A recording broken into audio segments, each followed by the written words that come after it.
नमस्कार दोस्तों, एक बार फिर से स्वागत है आपके अपने यूट्यूब चैनल थिंक लीगली में और मैं हूं आपका दोस्त हिमांशु। दोस्तों आज का एक और बहुत ही इंपॉर्टेंट टॉपिक खातों की चकबंदी, कंसोलिडेशन ऑफ होल्डिंग्स एक बहुत ही इंपॉर्टेंट टॉपिक है आपके एग्ज़ाम में। चाहे आप एलएलबी कर रहे हैं, चाहे आप एमपी सिविल जज की तैयारी कर रहे हैं, तो उसमें आपको ये लॉन्ग आंसर या शॉर्ट आंसर टाइप में देखने को मिल सकता है। बहुत ही इंपॉर्टेंट यहाँ से क्वेश्चन बनता है, ठीक है। तो आज समझने का प्रयास करेंगे कि खातों की चकबंदी, कंसोलिडेशन ऑफ होल्डिंग्स का मतलब क्या होता है। तो चलिए बिना देरी करते शुरू करते हैं हमारा आज का टॉपिक जो है, जो बहुत ही इम्पोर्टेंस रखता है इस MPLRC में।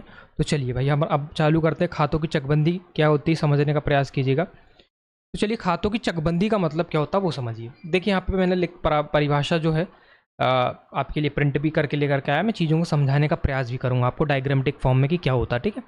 अब देखिए क्या लिखा पड़ी है यहाँ पे। खातों की चकबंदी का मतलब है किसी भूमिधर की अलग अलग स्थानों पर बिखरी हुई कृषि भूमि। अब जो बिखरी हुई कृषि भूमि है, जैसे यहाँ पे आप जो क्या देख रहे हैं, यहाँ पे ए का घर है, बी का घर है, और उसकी जो ए की भूमि है यहाँ पे, बी की भूमि यहाँ पे, बी का घर यहाँ पे है, बी की भूमि यहाँ पे और ए की भूमि यहाँ पे है, ठीक। तो बिखरी हुई कृषि भूमि को मिलाकर एक या कुछ बड़े और सुविधाजनक खंड, यानी जिसको हम क्या कहते हैं, चक में व्यवस्थित करना, इसका उद्देश्य खेती को आसान, किफ़ायती और अधिक उत्पादक बनाना है। मतलब ये जो बिखरी हुई ज़मीन है, जैसे ये ए जो भाई साहब है, एक भूमि इनकी यहाँ पे है और एक भूमि यहाँ पे है, ये बिखरी हुई ज़मीन है। जैसे बी भाई साहब है, तो बी की भूमि यहाँ पे है, बी की भूमि यहाँ पे है, तो ये बिखरी हुई ज़मीन है। अब ये बी की भूमि को यहाँ पे भेज देंगे और इस ए की भूमि को हम यहाँ पे ले आएंगे।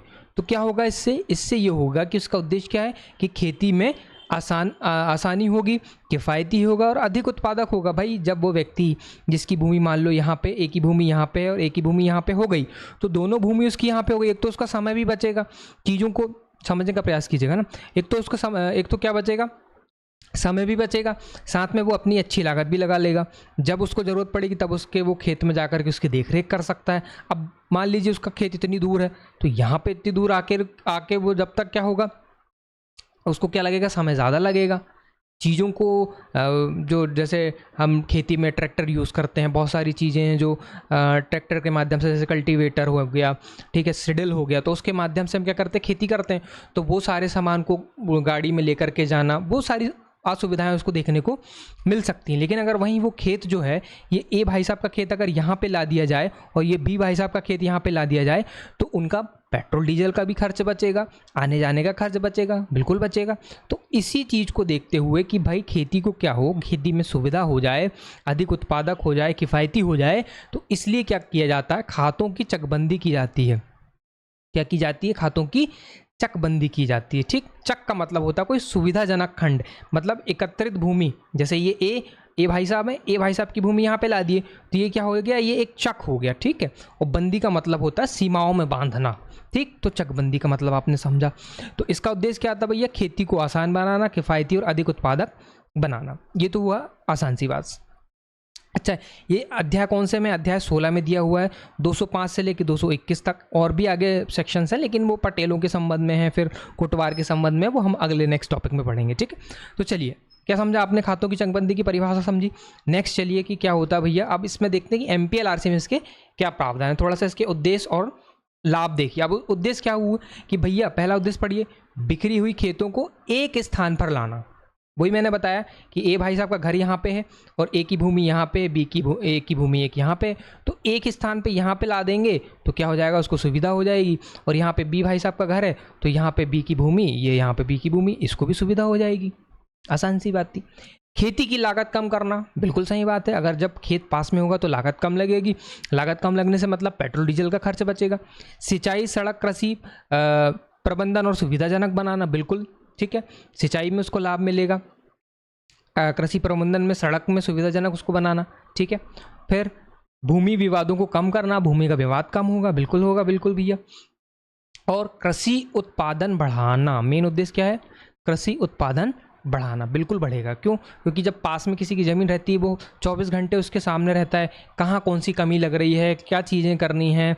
मान लीजिए क्या होता है, जब कोई व्यक्ति किसान जो है खेत में कुछ फसल लगाता है, तो कुछ जो जानवर हैं जैसे गाय बंदर, ये सब क्या करते हैं, फसल को ख़राब करने का प्रयास करते हैं। तो वो अगर खेत उसके पास में होगा तो वो देख रेख भी करेगा, तो उसका उत्पादन कैसा होगा, बढ़ेगा, बिल्कुल बढ़ेगा। अब इसके लाभ देखिए कि खेत एक जगह होने के समय श्रम की बचत होती, बिल्कुल बचत होती भाई। सिंचाई की बेहतर व्यवस्था वह कर सकता है, बिल्कुल कर सकता है। मेड़ों और रास्तों में कम भूमि व्यर्थ होती है, बिल्कुल होती है। आधुनिक कृषि तकनीकों का उपयोग आसान होता है, पास में होगी तो, ठीक। तो यही इसका उद्देश्य और क्या है, लाभ है। चलिए अब ये देखते हैं MPLRC में इसका क्या प्रावधान है। देखिए MPLRC में 205 में इसको क्या किया गया है, परिभाषित किया गया है। दो परिभाषाएं बताई गई हैं कि खातों की चकबंदी क्या होती है और चकबंदी अधिकारी। तो खातों की चकबंदी और चकबंदी अधिकारी कौन होता है, जो चकबंदी करता है, ठीक है। तो वो अब आगे पढ़ेंगे क्या है, पढ़िए पहले। चकबंदी का अर्थ है किसी गांव की सभी या किसी भूमि का पुनर्वितरण, ताकि भूस्वामी को खेती की सुविधा के लिए भूमि के निरंतर भूखंड आवंटित किए जा सकें। वही बात मैंने आपको जो समझा चुका है, ठीक। गांव किसी गांव की सभी या किसी भूमि का पुनर्वितरण करना, ठीक, चकबंदी कहलाता है। ताकि क्या हो, भूस्वामी को खेती की सुविधा के लिए भूमि को निरंतर भूखंड आवंटित किए जा सकें, ठीक। वही बात निरंतर कि एक ही जमीन यहाँ पे, एक ही जमीन यहाँ पे, एक ही जमीन यहाँ पे, मान लो 3 ये खंड है, ठीक है। बी की जमीन यहाँ पे हो जाएगी, बी की यहाँ पे हो जाएगी, बी की ये 3 खंड में उसको बांट दिए, एक चक हो गया, ठीक। चलिए अब चकबंदी अधिकारी से तात्पर्य क्या होगा कि भैया तहसीलदार से कम रैंक के राजस्व अधिकारी से है। तहसीलदार से कम रैंक के राजस्व अधिकारी से है, जिसे राज्य सरकार द्वारा किसी जिले या जिलों के लिए इस संहिता के अंतर्गत समेकन यानी चकबंदी अधिकारी की शक्तियों का प्रयोग करने और कर्तव्यों का निर्वहन करने के लिए नियुक्त किया जा सके। Not below the rank of a tehsildar, मतलब तहसीलदार की रैंक के नीचे का नहीं होना चाहिए। यहाँ पे हिंदी में मिसटाइप है शायद, तहसीलदार से कम रैंक के राजस्व अधिकारी से, नहीं, ये गलत लिखा हुआ हिंदी में। Not below the rank of a tehsildar, मतलब तहसीलदार के पद से नीचे का व्यक्ति नहीं होना चाहिए। मतलब तहसीलदार रैंक का अधिकारी होगा तो वही क्या होगा, समेकन अधिकारी यानी चकबंदी अधिकारी होगा, ठीक है भैया। और वो क्या करेगा, शक्तियों का प्रयोग करेगा, कर्तव्यों का निर्वहन करेगा, जिसके लिए उसको नियुक्त किया गया है, ठीक। आसान सी बात थी, बढ़िया। चलिए अब 206 में पढ़िए, चकबंदी कार्रवाइयों की शुरुआत। चकबंदी कार्रवाइयों की शुरुआत कैसे होगी, शुरुआत कौन करेगा। तो पहली बात तो यही कि चकबंदी क्या होती है वो समझा आपने, चकबंदी अधिकारी कौन होता है वो समझा आपने कि तहसीलदार रैंक से नीचे नहीं होना चाहिए। अब वो कार्रवाइयाँ शुरू करनी है चकबंदी की, तो वो कैसे करेंगे। तो किसी ग्राम में 2 या 2 से अधिक भूस्वामी, 2 या 2 से अधिक भूस्वामी, मतलब अब A और B और C और D ये क्या है, भूस्वामी हैं, जिनके पास धारा 221 के अंतर्गत बनाए नियमों द्वारा निर्धारित न्यूनतम क्षेत्रफल से भूमि कम ना हो। मतलब मान लीजिए धारा 221 के नियम में ये बताया गया है कि खातों की चकबंदी उसी भूमि की होगी, उन्हीं भूस्वामी की होगी जिनके पास मान लो 5 एकड़ जमीन है। तो 5 एकड़ जमीन से कम व्यक्ति, मैं एग्जांपल दे रहा हूँ, 5 एकड़ से कम व्यक्ति वालों को क्या होगी, उसकी चकबंदी नहीं होगी, ठीक है। तो उनने लिमिट तय कर दिया कि इतनी जमीन तो होनी चाहिए, ठीक है। तो इतनी अगर जिसके पास जमीन है तो उसकी क्या हो सकती है, चकबंदी हो सकती है। और ये चारों जो है वो चकबंदी करवाना चाहते हैं एग्जाम्पल के लिए। तो वे धारा 221 के अंतर्गत बनाए नियमों के द्वारा निर्धारित वितरण देते हुए अपनी खातों की चकबंदी के लिए समेकन अधिकारी को लिखित रूप में आवेदन कर सकते हैं। तो आवेदन किसको करना भैया, अब ये जो 4 व्यक्ति हैं A B C D, ये चाहते हैं कि भैया हम क्या करें, हम हमारे खेत का क्या करें, चकबंदी करवाएं। तो आवेदन किसको देना होगा, समेकन अधिकारी यानी चकबंदी अधिकारी को देना होगा। इंग्लिश में पढ़िए, एनी 2 or more भूस्वामीज in a village holding together not less than the minimum area of land prescribed by the rule made under section 221 may apply in writing, okay, stating such particular as may be prescribed by rules made under section 221 to the consolidation officer चकबंदी अधिकारी for the consolidation of their holdings. ठीक है, तो चकबंदी के लिए आवेदन कहाँ हो रहा है? धारा 206 में आवेदन हो रहा है। किसके पास हो रहा है? चकबंदी अधिकारी के पास में हो रहा है। कौन कर रहा है? वे भूस्वामी, दो या दो से अधिक भूस्वामी जो चकबंदी खेत की करवाना चाहते हैं। ठीक, अब देखिए दूसरा, कलेक्टर स्वयं किसी भी गांवों कलेक्टर स्वयं किसी भी गांव में खातों की चकबंदी की व्यवहार्यता की जांच करने के लिए समेकन अधिकारी को निर्देश दे सकता है कि भैया आप जांच करके आओ कि वहाँ पे उन खातों की चकबंदी की जा सकती है या नहीं की जा सकती। तो कौन आदेश दे रहा है? स्वयं कलेक्टर साहब आदेश दे रहा है। आदेश कौन दे रहा है? कलेक्टर साहब आदेश दे रहे हैं कि आप क्या करो, किसको दे रहे हैं? समेकन अधिकारी को, कि आप जांच करके आओ कि उन खातों की चकबंदी की जा सकती है या नहीं की जा सकती। ठीक है, तो आपने धारा 206 पढ़ा। धारा 206 में क्या बताया? आवेदन करना किसके पास? समेकन अधिकारी के पास। अब समेकन अधिकारी के पास आ गया आवेदन। अब समेकन अधिकारी को कौन आदेश करेगा? कलेक्टर साहब आदेश करेंगे स्वयं कि जाओ वो गांव में देख के आओ कि खातों की चकबंदी की जा सकती कि नहीं की जा सकती। तो बोले भैया, गए वहां पे समेकन अधिकारी, या तो बताएंगे कि हाँ कर सकते हैं, या तो कहेंगे कि नहीं कर सकते। दो चीज आएंगी। चलिए आगे चलते हैं। तो 205 में आपने परिभाषा पढ़ा, 206 में आपने चकबंदियों की क्या पढ़ा? कार्रवाई की शुरुआत पढ़ा। चलिए तीसरा पढ़िए, यदि किसी ग्राम में 2/3 भूस्वामी, अब ये वाला इंपॉर्टेंट है, 2/3 भूस्वामी अपनी खेतों की चकबंदी, अब मान लो किसी गांव में 100 लोग रहते हैं, इसका 2/3 आप करोगे तो लगभग आपका 33% के आसपास आएगा क्या? मेरी मैथ्स वैसे ही कमज़ोर है। 3 3 ज़ा 9 है ना, फिर यहाँ पे 1 चला जाएगा, 3 3 ज़ा 9, 66% के आसपास। ठीक है, तो क्या होगा? अच्छा 33% तो 1/3 होता। ठीक है, 66% के आसपास। तो 66-67 लोग क्या बोलते हैं कि अपने खेतों की चकबंदी के लिए आवेदन करते हैं यदि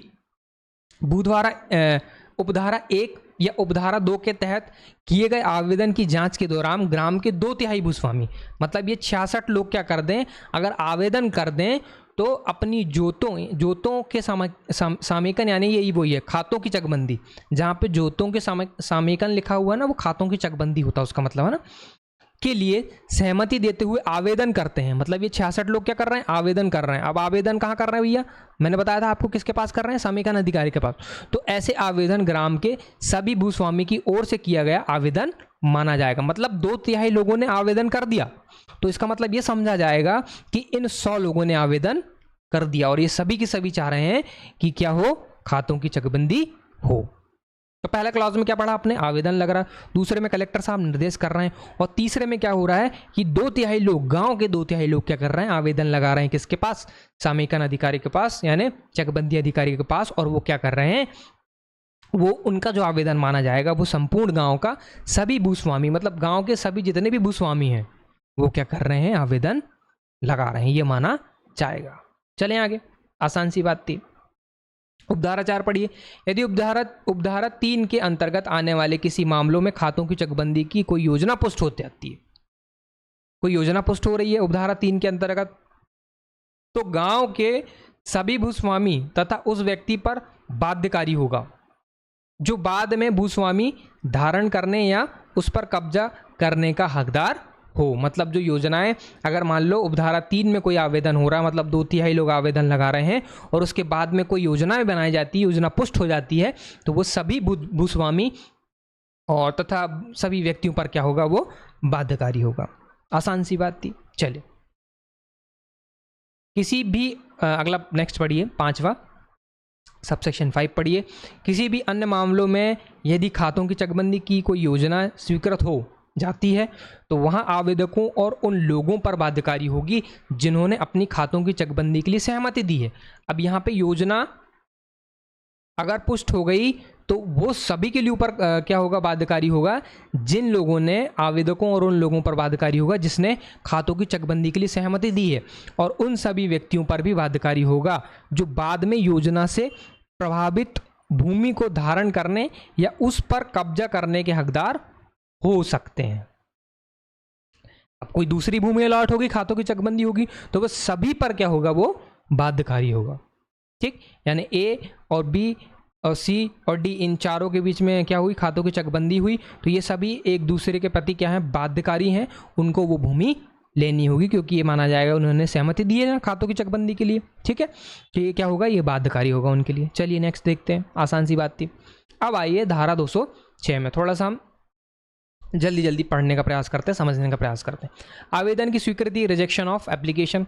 यदि ऐसे किसी आवेदन की प्राप्ति पर या उस पर कार्यवाही के किसी भी चरण में आवेदन को अस्वीकार करने या किसी आवेदक के मामले को समेकन से बाहर करने का कोई ठोस और पर्याप्त कारण प्रतीत होता है, तो चकबंदी अधिकारी आवेदन को कलेक्टर को इस सिफारिश के साथ प्रस्तुत कर सकता है कि आवेदन पूर्णतः या आंशिक रूप से अस्वीकार कर दिया जाए या कार्रवाई को रद्द कर दिया जाए। अब एप्लीकेशन कहाँ लगा रहे थे आप, चकबंदी अधिकारी के पास लगा रहे थे।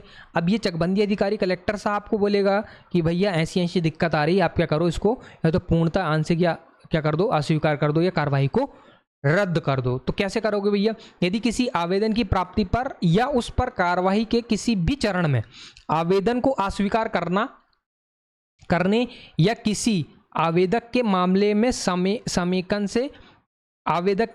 समेकन से बाहर करने का कोई ठोस और पर्याप्त कारण प्रतीत होता है। कोई ठोस कारण और पर्याप्त कारण प्रतीत हो गया किसको, समेकन अधिकारी यानी चकबंदी अधिकारी को, तो वो किसको सिफारिश करेगा, कलेक्टर साहब को, कि सर ऐसी प्रॉब्लम आ गई है, आप क्या करिए, इस कार्रवाई को पूर्णतः या आंशिक रूप से स्वीकार कर दीजिए, आवेदन को स्वीकार या अस्वीकार कर दीजिए, पूर्णतः अस्वीकार कर दीजिए या आंशिक रूप से अस्वीकार करिए, या क्या करिए, कार्रवाई अगर चल रही तो उसको रद्द कर दीजिए।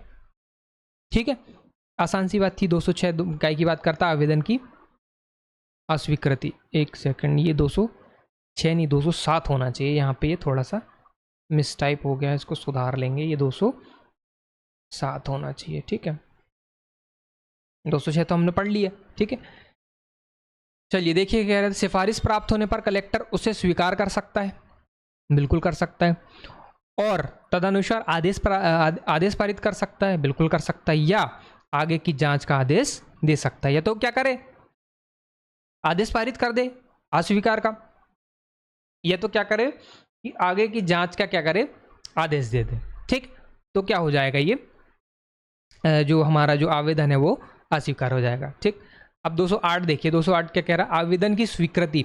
रिवीजन करिए, 205 में आपने परिभाषा पढ़ी, 206 में आपने क्या पढ़ा, 206 में आपने आवेदन वगैरह पढ़ा, कार्रवाई का चालू किया जाना वो पढ़ा आपने। 207 में आपने क्या पढ़ा, 207 में आपने पढ़ा रिजेक्शन ऑफ एप्लीकेशन, मतलब अस्वीकार करना आवेदन को। 208 में आप क्या पढ़ रहे हैं, 208 में स्वीकार पढ़ रहे हैं, आवेदन की स्वीकृति। यदि समेकन अधिकारी आवेदन स्वीकार कर लेता है तो इस संहिता में या इसके अंतर्गत निर्धारित प्रक्रिया के अनुसार उस पर कार्रवाई करेगा। If the consolidation officer admits the application he shall proceed to deal with the same in accordance with the procedure laid down by और अंडर दिस कोड।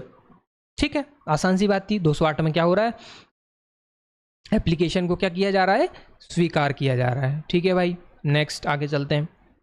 209 पढ़िए, खातों की चकबंदी के लिए योजना तैयार करना। अब योजना तैयार करेंगे कैसे, तो पहला पढ़िए क्या लिखा है, यदि धारा 206 के अंतर्गत आवेदन करने वाले भूस्वामी, अब 206 में आवेदन हो रहा था और वो वाले भूस्वामी क्या कर लेते हैं, आपसी सहमति से खातों की चकबंदी की योजना प्रस्तुत करते हैं। वो खुद ही योजना प्रस्तुत कर रहे हैं, खुद ही क्या कर रहे हैं कि भैया ए की ज़मीन बी को दे दो, सी की ज़मीन डी को दे दो, यहाँ पे जो ई की ज़मीन है वो मेरे को दे दो, बी को दे दो, जो एफ की ज़मीन है वो डी को दे दो। तो ये योजना बता रहे हैं कि ये कर सकते हैं। तो समेकन अधिकारी धारा 221 के अंतर्गत बनाए गए नियमों द्वारा निर्धारित तरीके से इसकी जांच करेगा और यदि आवश्यक हो तो इसमें संशोधन करेगा। ठीक है, जांच करेगा और क्या करेगा, संशोधन करेगा। कौन, अगर यदि धारा 206 में जो आवेदन कर रहे हैं लोग और वो खुद योजना प्रस्तुत कर रहे हैं तो उसकी जांच करके या उसमें संशोधन करके उन लोगों को क्या कर देगा, खातों की चकबंदी कर देगा। ठीक है, नेक्स्ट पढ़िए। यदि आवेदन के साथ कोई योजना प्रस्तुत नहीं की जाती, अब मान लो योजना प्रस्तुत उन्होंने नहीं किया, तो समेकन अधिकारी यानी चकबंदी अधिकारी क्या करेंगे, चकबंदी अधिकारी 221 के तहत बनाए गए नियमों द्वारा निर्धारित तरीकों से जोतों के समेकन, अब नियम यहाँ पे कौन बनाती है, यहाँ पे बनाती राज्य सरकार, 221 में आगे बताऊंगा। निर्धारित तरीके से जोतों समेकन के लिए एक योजना तैयार करेगा। कौन योजना तैयार कर रहा है, समेकन अधिकारी अर्थात चकबंदी अधिकारी। ठीक है भाई, ठीक है, नेक्स्ट पढ़िए, सबसेक्शन 4 पढ़िए। जहाँ समेकन योजना पूरी हो जाती है वहाँ समेकन अधिकारी योजना पर की गई किसी भी आपत्ति पर विचार करने और यथासंभव उन्हें दूर करने के बाद उसे कलेक्टर के पास पुष्ट के लिए प्रस्तुत करेगा कि सर देख लीजिए मैंने क्या किया है, सारी चीज़ों को ध्यान में रखते हुए यथासंभव सारी चीज़ को दूर किया है, जितनी भी आपत्तियां थी उनमें मैंने परिवर्तन किया है, उनको दूर करने का प्रयास किया है। अब क्या करिए, आप क्या करिए, कलेक्टर के पास पुष्टि के लिए प्रस्तुत करेगा। आप क्या करिए, आप इसको पुष्ट करिए। कौन कह रहा है ये? समेकन अधिकारी। ठीक है, तो यहाँ पे क्या लिखा हुआ है? यहाँ पे ये लिखा हुआ है कि मान लो धारा 206 में जो व्यक्ति आवेदन कर रहा है और वही योजना बना रहा है, तो वो क्या कर देगा, समेकन अधिकारी उसकी जांच करेगा या तो और क्या करेगा, उसमें संशोधन करेगा अगर कुछ उसको लगता है। और नहीं, अगर उन्होंने योजना प्रस्तुत नहीं की है तो योजना कौन बनाएगा? समेकन अधिकारी। और जब योजना बना लेगा उसके बाद में पुष्टि के लिए किसके पास भेजेगा? कलेक्टर साहब के पास भेजेगा। चलते हैं भाई। अब योजना की पुष्टि कौन करेगा? योजना की पुष्टि कलेक्टर साहब करेंगे। कलेक्टर यदि योजना पर कोई आपत्ति हो या ना हो तथा समेकन अधिकारी की अनुशंसा पर विचार करने के बाद योजना को संशोधन सहित या बिना संशोधन के अनुमोदित कर सकता है। संशोधन करके या संशोधन के बिना भी क्या कर सकता? अनुमोदित कर सकता है, या अनुमोदित करने से इनकार कर सकता है, मना भी कर सकता है कि नहीं भैया ऐसा नहीं होगा। कलेक्टर का निर्णय धारा 50 के अंतर्गत आयुक्त मध्य प्रदेश अधिनियम द्वारा प्रतिस्थापित संयोजन आयुक्त द्वारा पुनरीक्षण में पारित किसी भी आदेश के अधीन अंतिम होगा। ठीक है भैया, तो यहाँ पे आप मेन चीज़ क्या याद रखिएगा, ये याद रखना है कि आपको धारा 210 में क्या हो रही है? पुष्टि हो रही है। और कौन कर रहा है? कलेक्टर साहब कर रहे हैं। और ये कैसा माना जाएगा? जो धारा 50 के अंतर्गत आयुक्त साहब जो आदेश पारित कर रहे हैं, पुनरीक्षण में पारित किसी आदेश के अधीन क्या होगा? वो अंतिम होगा।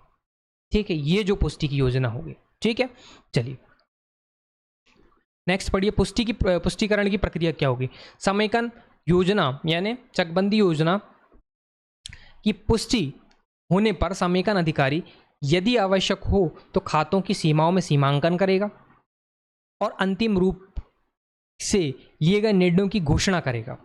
क्या करेगा? पहला तो सीमांकन करेगा, सीमा का अंकन करेगा, सीमांकन करेगा और अंतिम रूप से निर्णय की घोषणा करेगा। योजना के अनुसार एक नया क्षेत्र मानचित्र अधिकार अभिलेख धारा 114 निस्तार पत्रक और वाजिब उल्लंघन के तहत निर्धारित अन्य अभिलेख तैयार करवाएगा। मतलब ये सारे अभिलेख तैयार करवाएगा और फिर क्या करेगा? निर्णय जो घोषणा भी कर सकता है और क्या कर सकता है? सीमांकन भी कर सकता, नहीं करेगा, सीमाओं का सीमांकन भी करेगा और निर्णय की घोषणा भी करेगा। और क्या करेगा? और करेगा क्या? ये जितने भी मानचित्र अधिकार अभिलेख धारा 114 के अधीन कोई पत्र है तो निस्तार पत्रक है, वाजिब उल अर्ज के तहत क्या कर सकता है? अन्य अभिलेख तैयार करवा सकता है। ठीक है, नेक्स्ट चलते हैं। उपधारा 1 के तहत तैयार किए गए अभिलेखों का अध्याय 9 ये 10, 5 और 2, 17 ठीक है के तहत तैयार किया गया माना जाएगा। जैसे भी मामला हो, ओके, क्या माना जाएगा?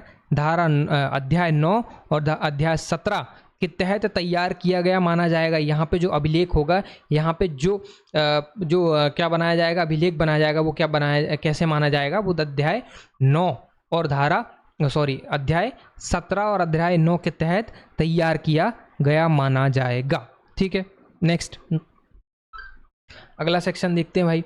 भूस्वामी का खातों पर कब्जे का अधिकार। ठीक है, अब भूस्वामी पर क्या हो रहा है? कब्जे का अधिकार, कि भूस्वामी को खातों पर कब्जे का अधिकार क्या होगा? एक सेकंड रुकिएगा।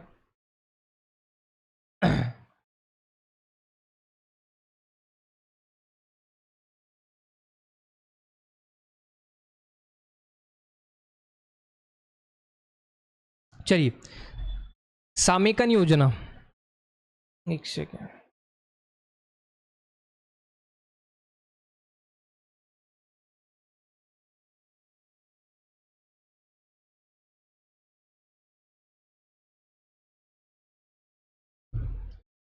चलिए, समेकन योजना तो भैया भूस्वामी को खाते पर कब्जे का अधिकार क्या होगा? तो पढ़िए क्या लिखा है धारा 212 में। समेकन योजना में प्रभावित भूस्वामी यदि उन्होंने धारा 209 की उपधारा 5 के तहत कब्जा प्राप्त नहीं किया है तो वे पुष्टि के बाद अगले कृषि वर्ष के प्रारंभ से योजना के तहत उन्हें आवंटित जोतों पर कब्जा प्राप्त कराने के लिए हकदार होंगे। और समेकन अधिकारी यदि आवश्यक हो तो उन्हें वारंट द्वारा उन जोतों पर कब्जा दिलाया जाएगा जिनके वे हकदार हैं। मतलब कि भूस्वामी को क्या किया जाएगा, कब्जा दिलाया जाएगा। अगर उन्हें कब्जा नहीं मिला है तो पुष्टि के बाद अगले कृषि वर्ष के प्रारंभ से योजना के तहत उन्हें क्या किया जाएगा, आवंटित किया जाएगा और उनको क्या किया जाएगा, कब्जा प्राप्त करने का अधिकार होगा। कब? कृषि वर्ष के प्रारंभ से अगले कृषि वर्ष। ठीक है, तो ये चीज़ यहाँ पे याद रखेंगे, जिनके वे हकदार हैं। और अगर मान लो उन्हें कब्जा नहीं मिल रहा है तो उन्हें वारंट द्वारा उन जोतों पर कब्जा दिलाया जाएगा। ठीक है, चलिए नेक्स्ट क्या है भाई अपना, नेक्स्ट है खातों में भूस्वामी के अधिकारों का हस्तांतरण, ट्रांसफर ऑफ राइट्स ऑफ भूस्वामीज इन होल्डिंग्स। ठीक है, खातों में भूस्वामी के अधिकारों का हस्तांतरण कैसे होगा वो पढ़िए। इस संहिता में किसी बात के होते हुए भी भूस्वामी जोतों में उनके अधिकार उन्हें प्रभावित करने वाली किसी भी समेकन योजना को प्रभावी बनाने के उद्देश्य से विनियम या अन्य किसी प्रकार से हस्तांतरणीय होंगे और कोई भी व्यक्ति उक्त उद्देश्य के लिए किए गए किसी भी हस्तांतरण पर आपत्ति करने या उनमें हस्तक्षेप करने का हकदार नहीं होगा। फिर से पढ़िए, इस संहिता में किसी बात के होते हुए भी कहीं और पे कोई प्रावधान है उससे कोई लेना देना नहीं है। भूस्वामी जोतों में उनके अधिकार उन्हें प्रभावित करने वाली किसी भी समेकन योजना, मतलब उनको प्रभावित करने वाली किसी भी समेकन योजना को प्रभावी बनाने के उद्देश्य से, मतलब जो योजना बनाई गई है उसको प्रभावी बनाने के उद्देश्य से विनियम या अन्य किसी प्रकार के हस्तांतरणीय होंगे और कोई भी व्यक्ति उक्त उद्देश्य के लिए किए गए किसी भी हस्तांतरण पर आपत्ति करने या उसमें हस्तक्षेप करने का हकदार नहीं होगा। आसान सी बात थी कि भैया आप क्या नहीं करोगे, हस्तक्षेप करने का हकदार आप नहीं रहोगे। ठीक है, नेक्स्ट चलते हैं। 213 क्या कह रहा है, 218 पे आइए। अच्छा, इसका सब सेक्शन 2 भी पढ़ लीजिए। समेकन अधिकारी राज्य सरकार से संबंधित किसी भी भूमि को विनियम या अन्य किसी माध्यम से हस्तांतरित कर सकता है। समेकन अधिकारी क्या कर सकता है और कौन कर रहे हैं यहाँ पे, राज्य सरकार से संबंधित किसी भी भूमि को विनियम या अन्य किसी माध्यम से हस्तांतरित कर सकता है। कौन कर रहा है, समेकन अधिकारी कर रहा है। जहां ऐसे हस्तांतरण किसी समेकन योजना को प्रभावी बनाने के उद्देश्य से आवश्यक हो, मतलब समेकन योजना को क्या करना है, प्रभावी बनाना है, तो उसके उद्देश्य से क्या कर सकता है, समेकन अधिकारी विनियम या अन्य किसी माध्यम से क्या कर सकता है, किसी भूमि को हस्तांतरित कर सकता है। ठीक है, नेक्स्ट पढ़िए। 218 क्या कह रहा है, 218 कार्यवाही के दौरान संपत्ति का हस्तांतरण। अब कार्यवाही चल रही है और उसके दौरान ही आपने क्या कर दिया, उसमें हस्तांतरण किया है। तो जब जोतों के समेकन के लिए आवेदन स्वीकार कर लिया जाए तो समेकन कार्यवाही के जारी रहने के दौरान जिस भूमि स्वामी पर यह योजना बाध्यकारी होगी, मतलब ये जमीन है, ये ए व्यक्ति है, इसने इसकी जो चकबंदी की कार्रवाई चल रही है और वो क्या होगा, इसके बाद बाध्यकारी होगा, तो उसे अपनी मूल जोत या भूमि के किसी भी हिस्से को हस्तांतरित करने या उससे संबंधित कोई अन्य व्यवहार करने का अधिकार नहीं होगा। मतलब जब कार्रवाई चल रही है तो कोई हस्तांतरण नहीं होगा भैया। ठीक है, जिससे समेकन योजना के तहत किसी अन्य भूस्वामी के अधिकारों पर कोई प्रभाव पड़े। अब मान लो ए भाई साहब को उसने क्या कर दिया, हस्तांतरित कर दिया, अब कार्रवाई चल रही है, अब ये चाहता नहीं था कि इस खेत का क्या हो, चकबंदी हो, अब इसके राइट्स तो वायलेट हो गए ना। ठीक है, तो वही कह रहा है कि भैया कार्रवाई के दौरान आप क्या नहीं कर सकते, संपत्ति का हस्तांतरण नहीं कर सकते। वो कौन बता रहा, 218 बता रहा है। ठीक है, चलिए आगे चलते हैं। 219 चकबंदी के बाद भूस्वामी के अधिकार पहले जैसे ही रहेंगे। अब 219 क्या कह रही है, समेकन योजना के तहत भूस्वामी को आवंटित भूमि या जोत में वही अधिकार होंगे जो उसे मूल जोत से प्राप्त थे। मतलब यहाँ पे मान लीजिए एक की जमीन ये है, एक की जमीन ये है, इसको ये मिल गई, इसको ये मिल गई, तो इसके वही राइट होंगे जो इसमें थे और इसके वही राइट होंगे जो इसके इसमें थे। ठीक है भैया, चलिए आगे। अब यहाँ पे नियम बनाने की शक्ति किसको, राज्य सरकार को नियम बनाने की शक्ति है। राज्य सरकार इस अध्याय के प्रावधानों को लागू करने का उद्देश्य नियम बना सकती है। ठीक है, उद्देश्य क्या होगा, प्रावधानों को लागू करने के उद्देश्य से नियम बना सकती कौन, स्टेट गवर्नमेंट। अब स्टेट गवर्नमेंट क्यों, क्योंकि एमपीएलआरसी मध्य प्रदेश का स्टेट एक्ट है, तो क्या कर सकती है, स्टेट एक्ट बना सकती। तो ये था हमारा खातों की चकबंदी, बहुत काफ़ी बड़ा टॉपिक है, जल्दी जल्दी ख़त्म करने का प्रयास किया है, चीज़ों को समझाने का प्रयास किया है। तो हमने कहाँ से चालू किया था, 205 से चालू किया था। पहले हमने इसकी परिभाषा देखी, उद्देश्य देखा, लाभ देखा। चलिए अब हम मिलते हैं नेक्स्ट वीडियो में, तब तक के लिए नमस्कार। और आपसे मेरी ये गुजारिश है कि जब आप वीडियो देखते हैं तो प्लीज़ और प्लीज़ इसको क्या करिए, सब्सक्राइब करिए चैनल को, ठीक है, और ज़्यादा से ज़्यादा लोगों को सेंड करिए, ठीक है। चलिए मिलते हैं अपनी नेक्स्ट वीडियो में, तब तक के लिए नमस्कार।